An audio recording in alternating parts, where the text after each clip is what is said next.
siang Bapak dan Ibu semua yang terhormat Bapak Joko Mulyanto selaku Kepala SD Negeri Lerep 1, yang saya hormati Bapak Ibu Guru di SD Negeri Lerep 1. Pada siang hari ini izinkanlah saya menyampaikan diseminasi modul 1.4 sebagai calon guru penggerak. Di sini saya akan membahas tentang disiplin positif, budaya disiplin. Nah, sebelumnya supaya tidak terganggu, saya mau main tebak-tebakan. Monggo, menurut Bapak Ibu ini gambar apa nggih? Kuda, singa.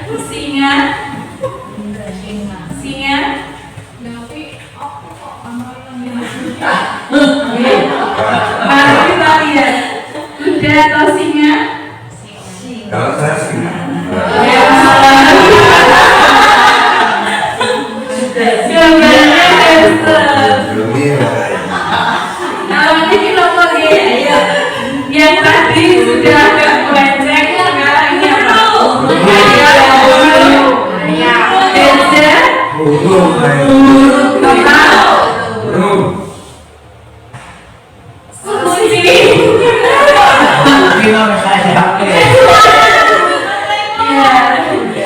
Ini supaya manifest kita tidak terganggu.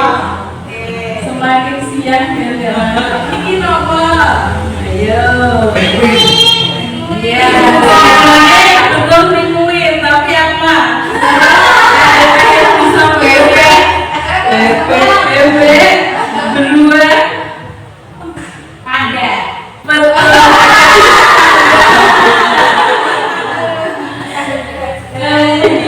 Ini terakhir ini tadi Bu Aris bingung modul atau apa ya, harusnya buaya tapi apa itu setelah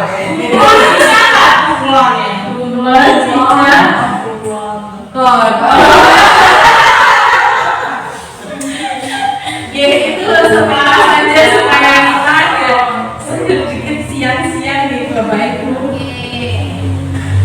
Kemudian, Bapak Ibu, di sini saya akan menanyakan apakah Bapak Ibu setuju dengan pernyataan berikut. Hukuman dapat mendisiplinkan anak. Setuju betul? Kurang setuju. Oke, tidak ya? Atau kurang setuju? Pemberian hukuman dengan hal positif seperti membaca dan membersihkan kelas dapat meningkatkan disiplin anak. Bisa. Oke. Setengah setuju, setengah benar. Oke. Yang ketiga, memberikan penghargaan dapat meningkatkan motivasi. Setuju ya? Setuju. Nah, mari kita bahas sekarang semua ini apakah ada hubungannya dengan filosofi Ki Hajar Dewantara. Seperti yang kita tahu di PMS di Merdeka Mengajar ini kita paradigmanya sudah paradigma baru, paradigma Ki Hajar Dewantara. Nah, sekarang coba Bapak dan Ibu bermain berpasangan ya. Bermain berpasangan. Silakan berpasangan. Salah satu berperan pura-puranya menggenggam sesuatu yang sangat berharga. Yang satu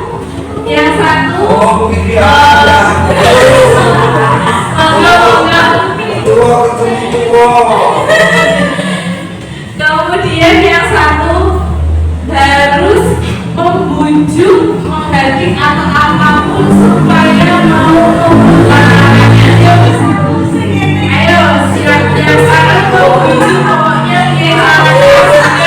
yang satu harus bersih.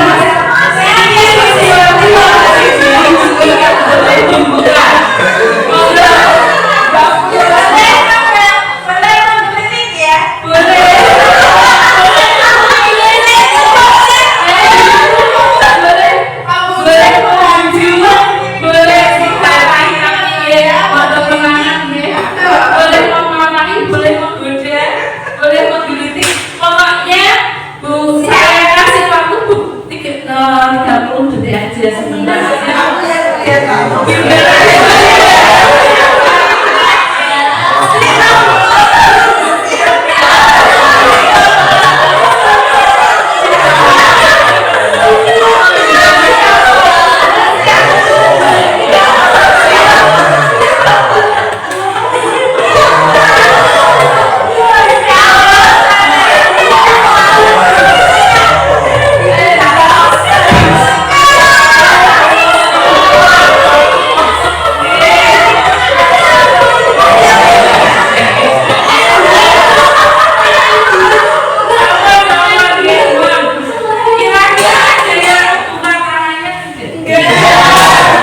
Semuanya bersikukuh menggenggam apa yang akan dia lindungi. Berarti itu menggambarkan kontrolnya ada di kita bagi orang lain. Mau sekeras apapun orang lain membujuk, bahkan sampai dengan kekerasan, itu kalau diri kita tidak menginginkannya tidak akan terjadi. Wah, ini Seperti yang selama ini mungkin saya sendiri pun setelah mengikuti kegiatan CGP ini saya ya merasa apa ya, kalau saya itu masih banyak kurangnya. Selama ini menganggap bahwa guru itu yang mengontrol murid. Guru membuat rasa bersalah dan kritik dapat menguatkan karakter murid. Terus menganggap bahwa penguatan positif bermanfaat seperti yang tadi disepakati Bapak Ibu kita, memberikan hukuman yang positif. Terus bahwa kita sebagai orang dewasa memiliki hak memaksa. Contoh kita sebagai orang tua memaksa anak harus A, harus B. Itu sendiri saya di rumah juga kemarin masih seperti itu, karena saya beranggapan anak saya masih kecil, jadi harus menuntun dia supaya lebih baik. Tapi ternyata kok. Nah, di sini contohnya stimulus respon realitas itu kebutuhan kita sama. Padahal kita sebagai guru harus menyadari bahwa kebutuhan kita berbeda. Kemudian yang agak langsung ke bawah orang lain bisa mengontrol saya, seperti kita mengontrol murid atau tadi yang kita ilustrasikan genggaman tangan. Padahal sebagai guru kita hanya bisa mengontrol diri kita sendiri. Kemudian dengan pemaksaan ada pada saat rujukan kita memaksa anak itu, harusnya kita berkolaborasi. Alhamdulillah di laut sini kita sudah mulai menjalankan kolaborasi ini. Nah, dan kita juga nggak bisa berpikir kalau kita itu harus menang. Kalau aku tidak bisa berarti aku kalah. Bukan gitu. Kita berpikir kita apapun yang kita dapatkan itu kita menang diri kita sendiri. Nah, apa itu budaya positif?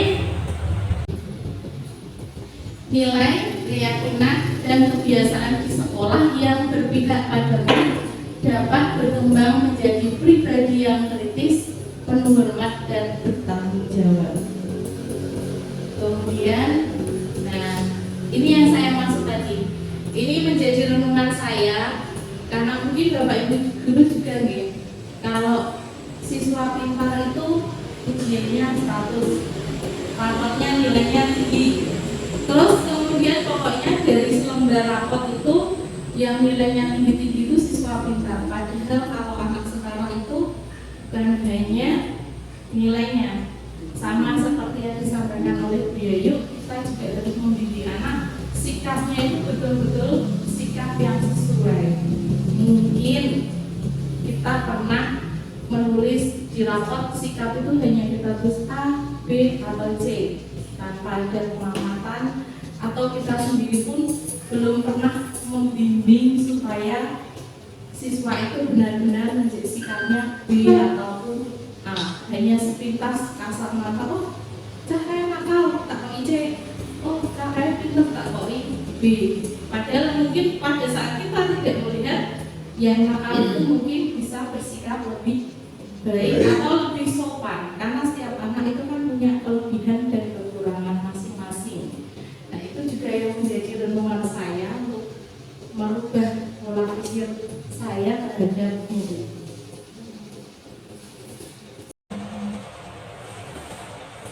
Nah, disiplin positif di sini yaitu menerapkan disiplin tanpa kekerasan dan ancaman yang dalam prakteknya melibatkan komunikasi efektif antara guru dan murid.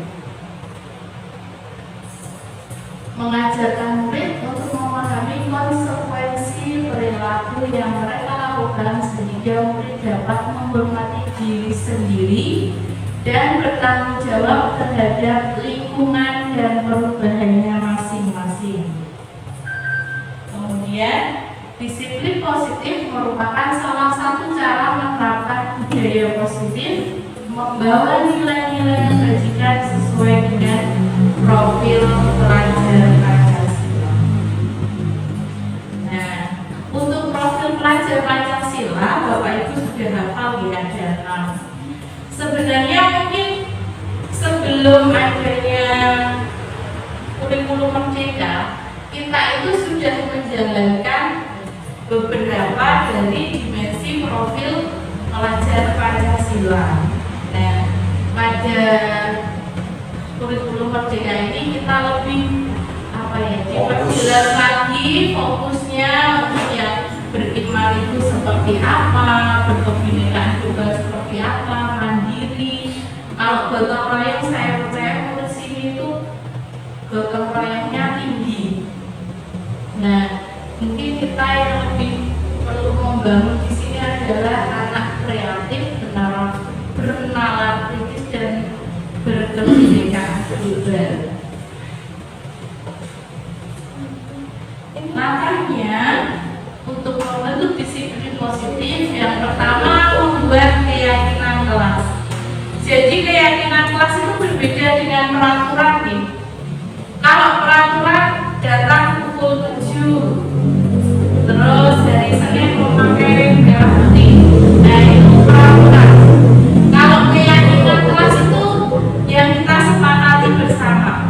Contohnya mengambil barang dikembalikan pada tempatnya. Kelas harus selalu bersih. Jadi kan tidak ada ini saya buat sampah ini Bu. Dengan kesadaran sendiri kalau ada kotoran dipungut dan dibuang. Nah, kita perlu membentuk keyakinan kelas. Kemudian memahami 5 kebutuhan dasar manusia. Nah, di materi memahami 5 kebutuhan dasar manusia, saya itu ingat sama Udin, murid kita. Setelah saya mempelajari ini ternyata betul. Jadi Udin itu melakukan penyimpangan karena ada kebutuhan yang tidak terpenuhi. Mungkin ada murid kita yang saat ini juga melakukan penyimpangan karena ada kebutuhan yang tidak terpenuhi.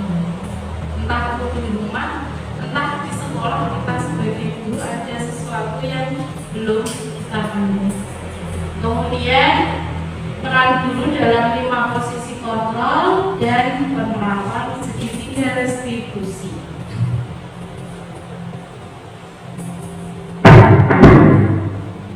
Keyakinan kelas seperti tadi yang saya sampaikan, sesuatu yang kita sepakati bersama.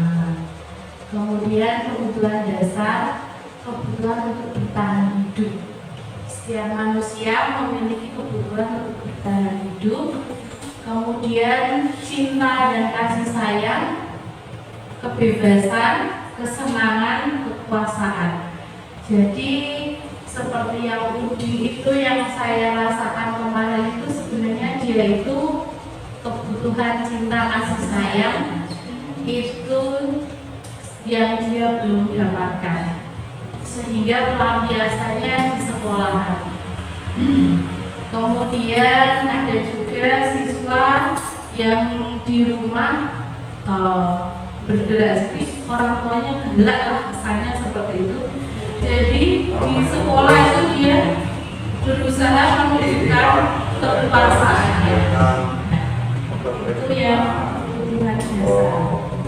Menurut Bapak Ibu, aku senang main kejar-kejaran dengan ibu guru.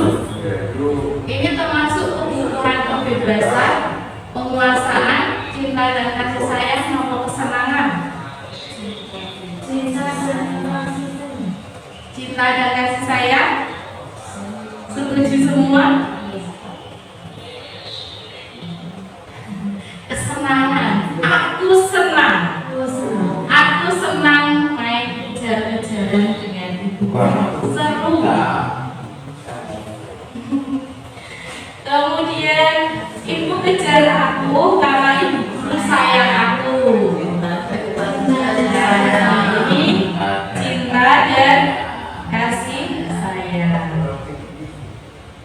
Aku hebat kan, bisa bikin bu guru kejar aku. Aku hebat kan, bapak ini benar. Penguasaan. Ya. Penguasaan ya.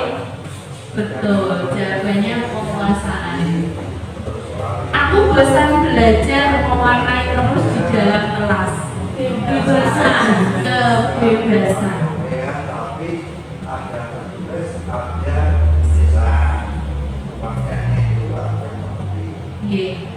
Jadi kadang memang kita sibuk pembelajaran seperti yang dilakukan Bu Yayu di kelas dalam kelas. Ternyata anak-anak itu diajak main game walaupun yang materi yang mereka dapat sedikit, tapi mereka lebih memahami. 5 posisi kontrol. Yang satu penghukum.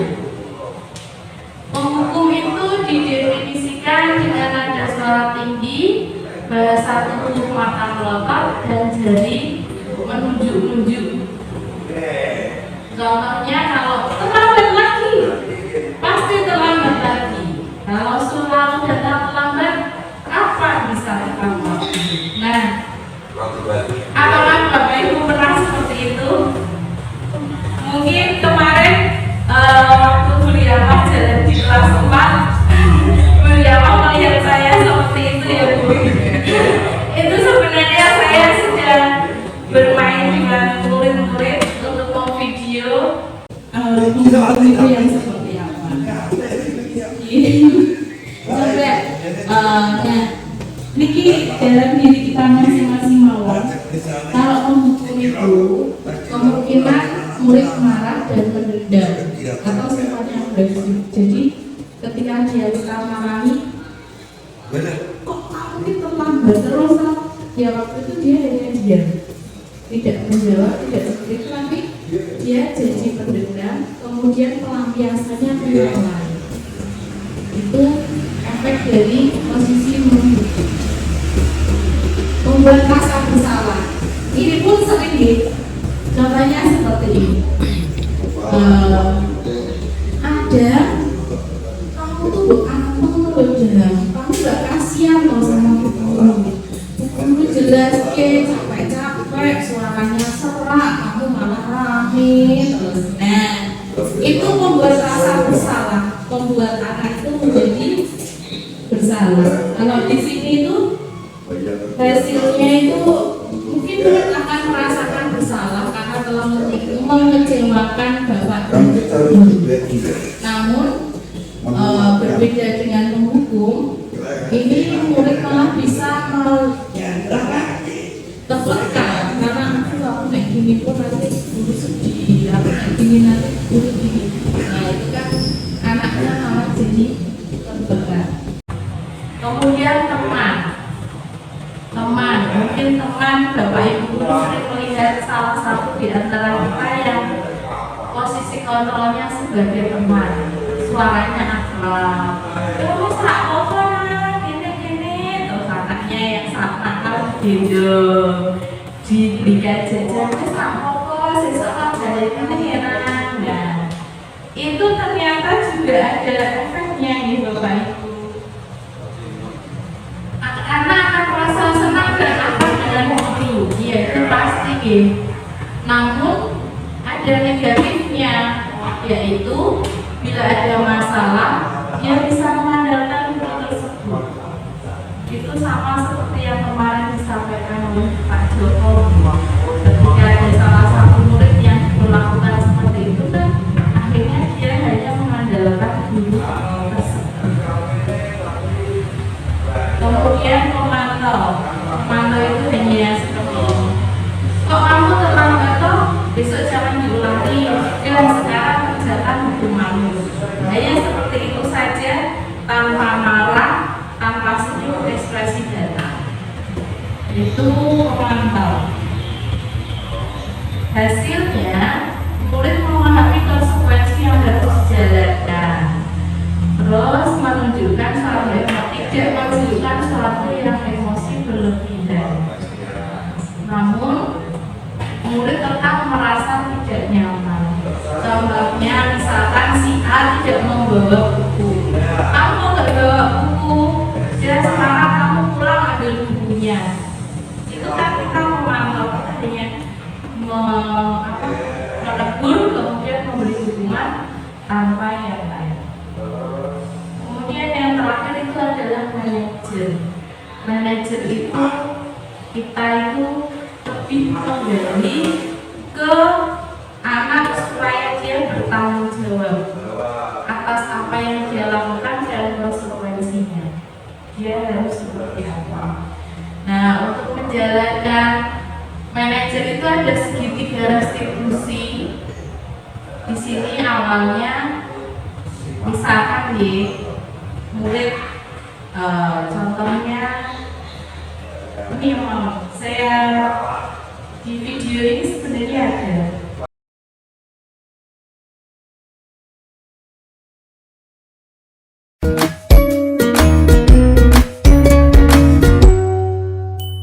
Salam dan bahagia Ibu dan Bapak guru hebat. Pada video kali ini kita akan membahas tentang salah satu program disiplin positif yang diterapkan di lingkungan sekolah yang dikenal dengan nama restitusi.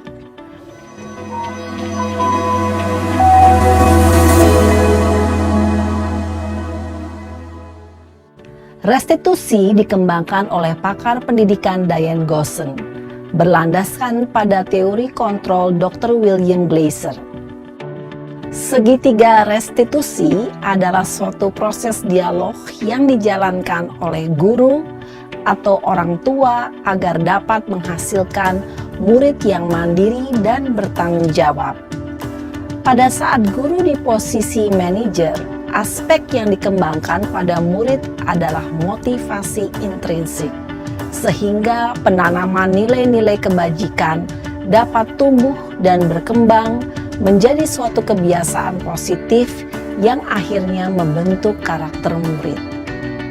Proses dialog ini terdiri dari 3 langkah yang digambarkan pada ketiga sisi pada segitiga restitusi. Sisi pertama adalah menstabilkan identitas. Sisi yang kedua adalah validasi tindakan yang salah. Dan sisi yang ketiga adalah menanyakan keyakinan. Ibu dan Bapak guru, berikut ini akan ditunjukkan bagaimana seorang guru berada dalam posisi manajer menggunakan penerapan segitiga restitusi.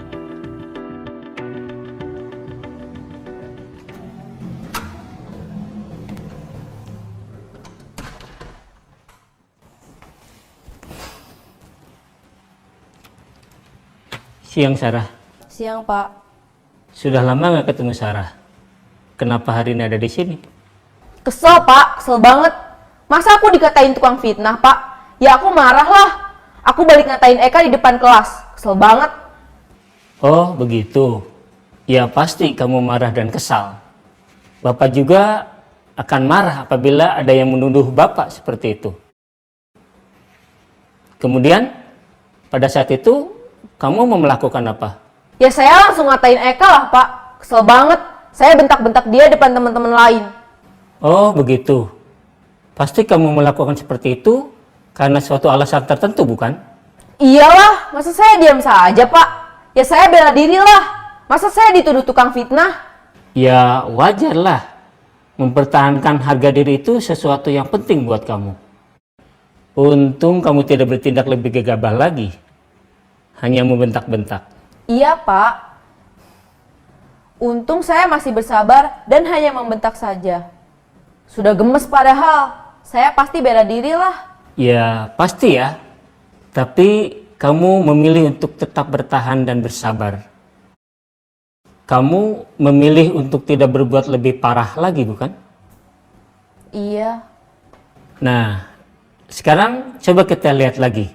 Tindakan kamu yang bentak-bentak Eka di kelas. Tindakan kamu itu kira-kira sesuai dengan keyakinan kelas atau prinsip kamu tidak? Enggak lah Pak. Capek Pak jadi pemarah. Jadi keyakinan atau prinsip mana yang kurang sesuai dengan keinginan kamu? Ya, saya sebenarnya sangat menghargai orang lain. Mungkin saat itu saya menjadi emosi, jadi tidak menunjukkan sikap itu. Kamu meyakini tidak? Menghargai orang lain itu penting buat kamu. Yakinlah Pak. Iya, setuju. Kita harus saling menghargai. Namun, ada juga keyakinan yang kita sepakati yang perlu kita jalankan apabila kita sedang marah, bukan? Ya, saya bisa lebih proaktif, mulai dengan diri sendiri. Saya bisa jadi lebih bersabar, mengambil waktu jeda untuk berpikir mau apa selanjutnya. Kira-kira kamu bersedia memperbaiki masalah ini tidak? Bersedia, Pak. Kalau kamu memperbaiki masalah ini, kamu akan menjadi orang seperti apa? Saya akan menjadi orang yang bertanggung jawab kali ya, Pak.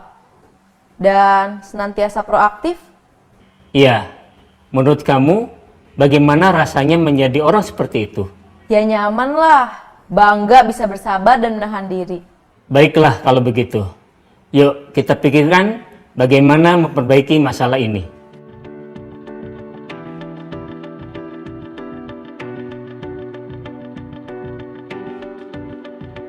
Ibu dan Bapak guru hebat, baru saja kita menyaksikan contoh bagaimana seorang guru berada dalam posisi manajer menggunakan penerapan segitiga restitusi. Mari kita bahas satu persatu. Pada sisi pertama, menstabilkan identitas berdasarkan pada prinsip bahwa membuat kesalahan adalah bagian dari proses pembelajaran. Sisi pertama dari segitiga ini berperan menggeser identitas murid dari identitas gagal ke identitas sukses. Murid yang sedang bertingkah laku yang tidak pantas atau menarik diri saat itu sedang mengalami identitas gagal. Bila kita mengkritiknya, maka posisinya tidak akan berubah. Kita bisa mengajukan pernyataan-pernyataan ini. 1. Membuat kesalahan sesuatu yang wajar. 2. Manusia tidak ada yang sempurna. 3. Kita bisa memperbaiki masalah ini. 4. Saya tidak menanyakan kesalahannya. Saya lebih fokus bagaimana memperbaiki masalah ini. 5. Apakah saat ini kamu tengah menjadi orang yang baik untuk dirimu sendiri? Pada sisi kedua, validasi tindakan yang salah berlandaskan pada prinsip bahwa setiap perilaku berupaya memenuhi suatu kebutuhan tertentu. Guru yang telah memahami teori kontrol akan bergeser dari pemikiran stimulus respon menjadi proaktif dan mencoba untuk mengenali tujuan dari perilaku murid. Mengenali dan mengakui kebutuhan murid ini dapat memperbaiki hubungan dengan murid tersebut. Pernyataan atau pertanyaan bisa disampaikan dengan nada suara tidak menghakimi atau memojokkan, sehingga dapat mengembalikan murid pada posisi positif. 1. Kamu bisa saja bertindak lebih gegabah lagi dari ini.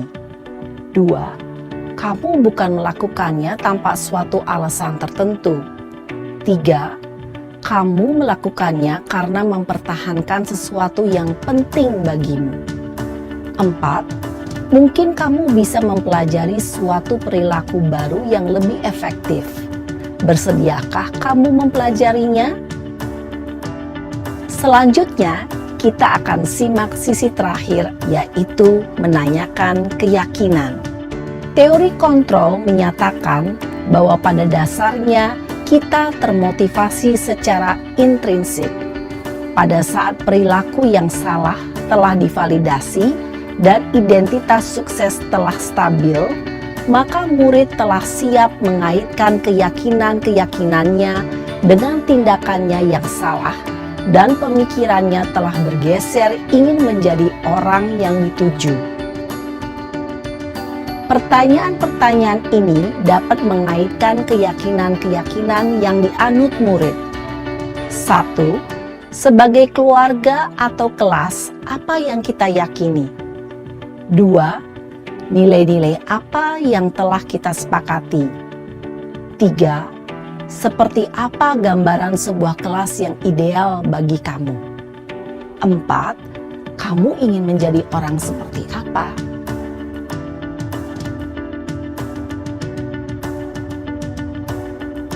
Dalam menerapkan segitiga restitusi, perlu diperhatikan beberapa hal, yaitu 1. Perilaku yang salah perlu dikaitkan dengan nilai-nilai atau keyakinan-keyakinan yang telah disepakati atau dituju. 2. Kesediaan orang yang melakukan kesalahan untuk memperbaiki masalah. 3. Pemecahan masalah sebisa mungkin relevan atau memiliki hubungan dengan masalah yang ada. 4. Usaha. Perlu adanya suatu usaha perbaikan dari pihak yang berbuat kesalahan. 5. Waktu. Perlu didedikasikan waktu dari pihak yang berbuat kesalahan. Tanyakan kapan akan mulai diberlakukan usaha untuk memperbaiki masalah. Dengan memahami struktur penerapan segitiga restitusi, diharapkan guru dapat menerapkan posisinya sebagai manajer dengan mengajukan pertanyaan-pertanyaan bermakna yang dapat membuat murid menjadi lebih percaya diri, bertanggung jawab, dan mandiri. Nah, Ibu Bapak Guru perlu tidaknya mengikuti ketiga tahapan dalam segitiga restitusi bergantung pada ringan beratnya suatu permasalahan. Misalnya, bila permasalahan tersebut ringan, maka tidak perlu dijalankan secara berurutan. Bahkan bisa semudah menanyakan apa keyakinan yang kita sepakati. Dengan menjalankan segitiga restitusi, dengan mengajukan pertanyaan-pertanyaan bermakna, diharapkan murid menjadi lebih kuat secara pribadi, dapat membuka wawasan murid agar dapat menyelesaikan permasalahannya sendiri, semakin percaya diri, mandiri, dan merdeka. Salam dan bahagia, Ibu Bapak Guru hebat. Segitiga restitusi misalkan seperti ini. Baris, coba baris. Kita contohkan baris datang terlambat gitu. Baris. Mbak, kenapa kok datang terlambat?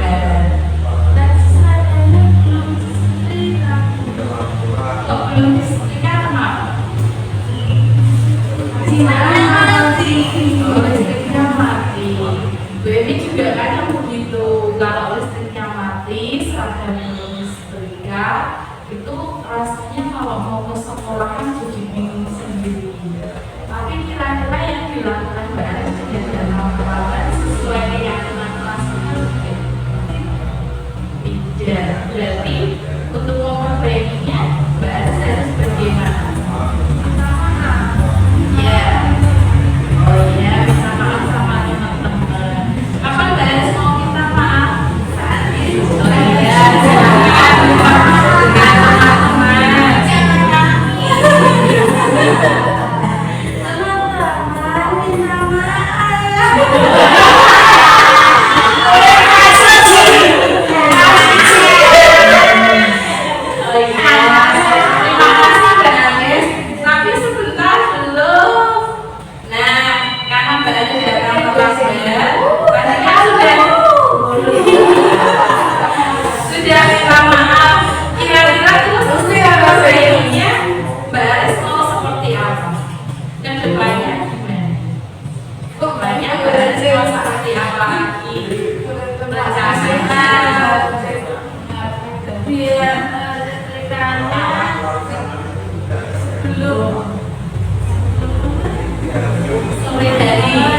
Tapi kita tanyakan dulu, kemudian kita mengibaratkan kalau kita mendukung perlakuan, tapi akhirnya anak itu kita dorong untuk mencari pertanggungjawabannya dan solusinya sendiri. Itulah yang dinamakan segitiga restitusi.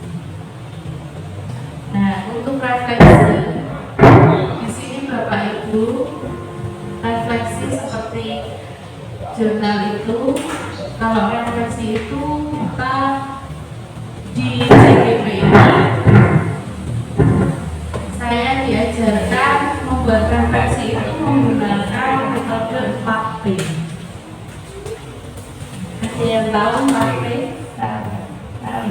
Peristiwa, ya, peristiwa, perasaan, pembelajaran, penerapan, betul. Jadi untuk merefleksikan kita menuangkan paling mudah, sebenarnya ada banyak nih. Kita bisa cari di Google bagaimana merefleksikan pembelajaran, tapi menurut saya yang paling mudah itu adalah menggunakan 4P, peristiwa, perasaan, pembelajaran, penerapan. Nah, di sini saya ada contoh dari modul 1.1. Refleksi saya itu juga berubah. Dari modul 1.1 itu saya refleksinya sederhana sekali. Hanya peristiwa, saya di sini mendefinisikan bahwa pendidikan itu sebagai tuntunan dalam tumbuhnya murid, maka mendidik adalah menuntut segala kodrat yang ada pada murid. Kemudian perasaan, saya di sini hanya mengungkapkan bahwa saya masih jauh dari kata sempurna, hanya seperti itu. Kemudian pembelajarannya yaitu seperti tadi, murid itu ibaratnya benih tanaman yang kita hanya bisa memberikan air dan memberikan pupuk. Kita tidak bisa memaksa tanaman itu harus tumbuh subur dalam 1 minggu, itu tidak bisa. Kita hanya bisa memberi pupuk, menyirami. Nah, itu sama halnya dengan kita sebagai guru. Kita itu hanya bisa mendampingi dan menuntun murid. Pembelajaran yang saya ambil seperti itu. Kemudian perencanaan, memperbanyak informasi, filosofi IHD, kemudian melakukan analisis diagnostik sebelum pembelajaran, menyesuaikan kebutuhan dan pembelajaran, menyusun rencana pembelajaran. Ini yang modul 1.1.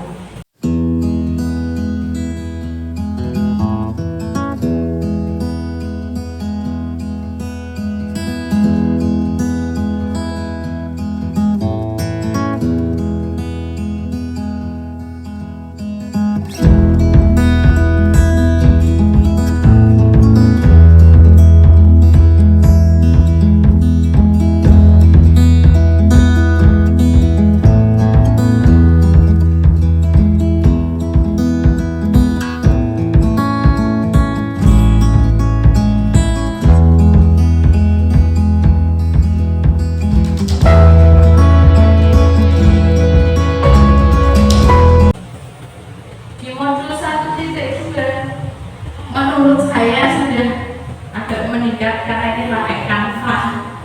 Yang tadi masih sederhana. Nah, ini saya pakai kurikulum merdeka. M-nya itu adalah merdeka itu berasal dari M, mulai dari diri, eksplorasi konsep, ruang kolaborasi, demonstrasi konseptual, dan yang terakhir elaborasi pemahaman, dan terakhir koneksi antar materi dan aksi nyata. Jadi peristiwa itu saya urutkan dari merdeka. Merdeka itu saya M-nya itu yang mulai dari diri, saya mengawali dari diri saya sendiri, saya itu sudah bagaimana, kemudian kemudian mengeksplorasi dari yang saya pelajari dan yang saya alami. Kemudian ini perasaan ketika saya mendalami materi dalam modul ini, saya merasa bersyukur karena bisa mengenal dan mempelajari pendidikan dengan lebih baik sehingga bisa menjadi bagian dari proses murid berkembang sesuai kodrat alam dan kodrat zaman. Kemudian pembelajarannya, murid merupakan sebuah taman masih sama, kemudian penerapannya itu lebih menyadari murid memiliki untuk melakukan pembelajaran, lebih menggali diri saya sendiri untuk berinovasi terkait tugas saya sebagai guru, kemudian melatih public speaking karena terus terang saya public speakingnya kurang, kemudian merefleksikan tindakan saya. Nah, ini yang modul 1.2.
lebih lengkap, ada tanggalnya, kemudian pakai masih dengan konsep merdeka, kemudian ada perasaan, kemudian pembelajaran. Ini adalah modul 1.3 terkait dengan visi kita sebagai guru penggerak di kelas. Kalau selama ini kita hanya mengenal visi di sekolahan, kalau sekarang di guru penggerak itu kita membuat visi sebagai guru. Kita itu mau membawa kemana murid kita, kurang lebih seperti itu. Jadi juga diajarkan membuat visi. Nah,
modul 1.4 itu terkait dengan disiplin positif, termasuk itu tadi saya mencoba kalau anak melakukan kesalahan itu penyelesaiannya menggunakan segitiga restribusi dan menempatkan diri sebagai manajer. Mungkin Bapak Ibu, mungkin ada yang mau ditanyakan? Bingung ya? Kita sama-sama belajar belajar. Nah, Bapak Ibu, nanti saya minta tolong niki apa yang saya sampaikan hari ini Bapak Ibu bisa jawab ke saya terkait apa yang saya sampaikan. Menurut Bapak Ibu tanggapannya seperti apa yang telah saya sampaikan hari ini terkait budaya positif. Nanti Jabri mau Jabri satu-satu. Nanti Jabri saja kata-katanya monggo. Itu yang dapat saya sampaikan. Banyak kurang lebihnya saya mohon maaf. Sekian dari saya. Wassalamualaikum warahmatullahi wabarakatuh.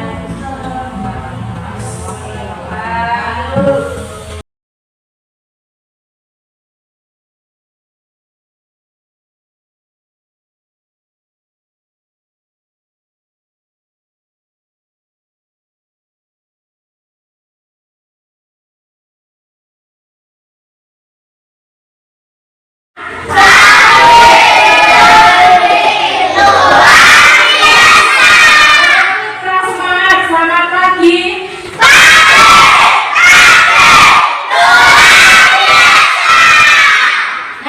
Hari ini kita pelajarannya adalah bahasa Indonesia. Kalian ingat hari ini kalian ada PR atau tidak? Adakah yang tidak mengerjakan PR?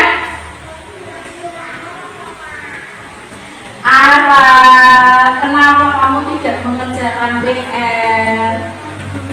Lupa? Kamu nggak bisa catatan kalau hari ini ada PR. Berarti kamu sudah melanggar kesepakatan kelas kita. Kalau kamu tidak membuat PR, kamu harus apa?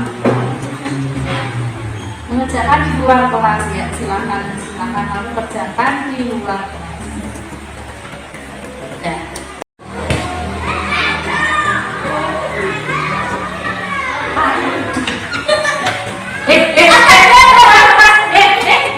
Kalian tuh kenapa? Kok di kelas kok gelut? Kenapa? Ayo dijawab. Dia nih udah usah kayak gitu toh. Kalian tuh di kelas pelajaran kok malah gelut. Ya sekarang sana kalian berdiri di lapangan sampai pulang sekolah. Ya sana keluar. Cerita tersebut tadi menceritakan tentang siapa? Ahmad. Kamu kok gangguin Nanda? Kamu gak kasihan? Nanda nanti harus jadi gak bisa memperhatikan pelajaran, ketinggalan pelajaran, kira-kira kasihan gak?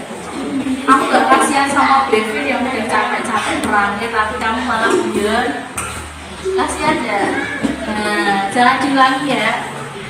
Jadi ini tugasnya, jangan lupa dikumpulkan besok hari Jumat.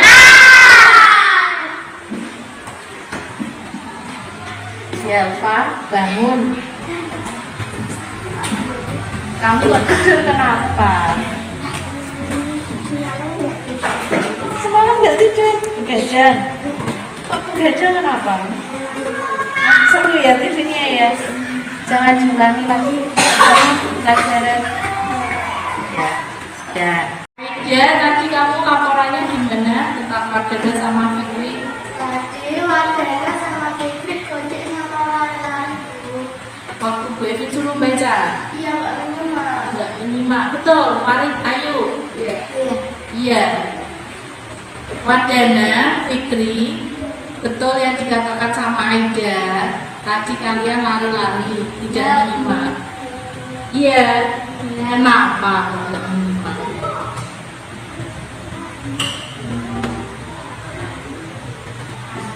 Kenapa? Kalau nggak menyimak emang kalian ngapain tadi? Mainan apa? Kucing, kamu juga mainan kucing? Kalian berdua suka kucing? Iya, ya Bu Evi juga suka kucing. Tapi betul nggak kalau waktu pelajaran nggak menjalankan tugas tapi malah mainan kucing? Tidak. Enggak.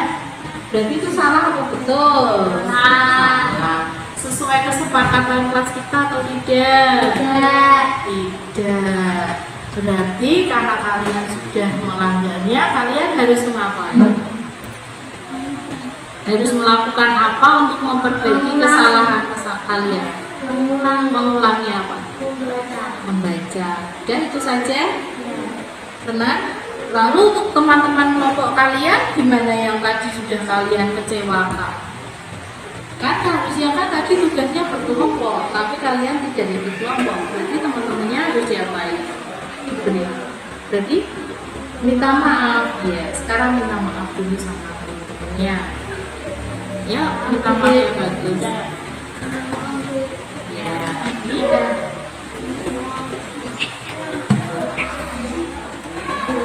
Ya, besok lagi jangan diulangi ya. Kalau tugas kelompok dikerjakan dengan ya.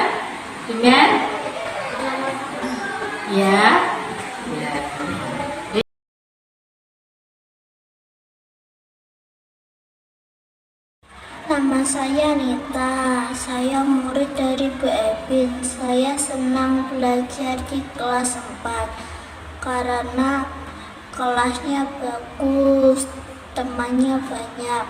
Bu Evin jarang marah. Kalau ada murid yang nakal, Bu Evin ngasih tahu baik-baik. Kami juga membuat kesepakatan kelas, jadi kelas terasa nyaman.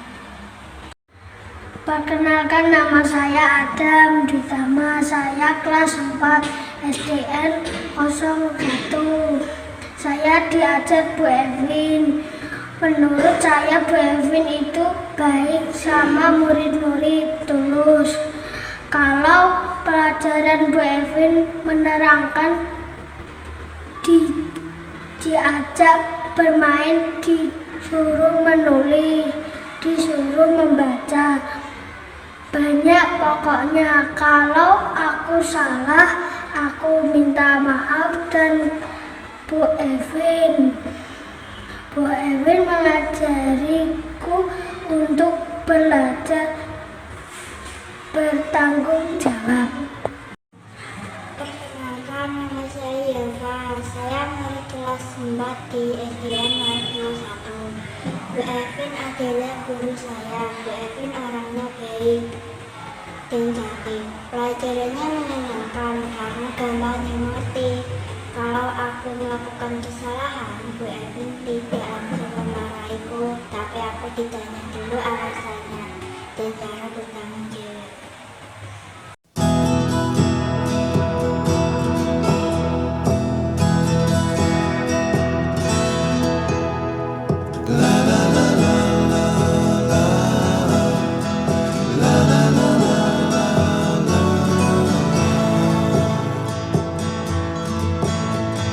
La la